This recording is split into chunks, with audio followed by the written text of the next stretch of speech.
sızanaq deyilmişdi, amma əməliyyatlıq oldum.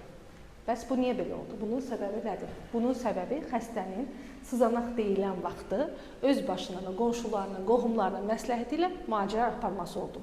Bəzən xəstədə anal dəlik ətrafı, yüngül, sızanağa bənzər bir şikayətlər yaranır. Bu xəstələr bunu bilib, öz başlarına, ev şəraitində mazlar istifadə edir. Bu isə axırı ağır nəticələrə gətirib çıxarır. Məsəl üçün, bir ay bundan öncə bizim yaşlı bir xəstəmiz var idi. Xəstə yaxınları qonşudan, qohumdan soruşaraq mazlardan istifadə edib xəstəni bir həftə evdə saxlatmışdılar. Xəstə mənim yanıma gəldiyi zaman kəskin intoksikasiyadaydı, rəng avazımış, iştahasızlıq, su belə içmirdi. Anal nahiyyə baxdığımız zaman xəstədə böyük ölçüdə bir pararektal abses, parapraktik aşkarlanır. Həmin parapraktiti xəstənin pararektal abseni, xəstənin yaxınlarını və özünün razılığını aldıqdan sonra boşaltdıq. O qədər böyük bir abses idi ki, inandırım sizə, bəlkə oradan bir 400-500 milli maye xaric oldu, irinli maye. Xəstə həmən elə stolda rahatlanmağa başladı.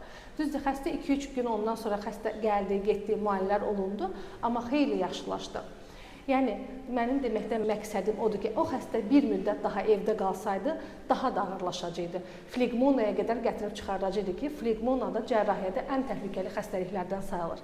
Buna görə sızanaq, prişik deyib keçməyin. Əgər probleminiz varsa, yaşlı xəstə, tükənmiş xəstə, şəkər xəstəsisinizsə, vaxtında həkimə müraciət etmək lazımdır.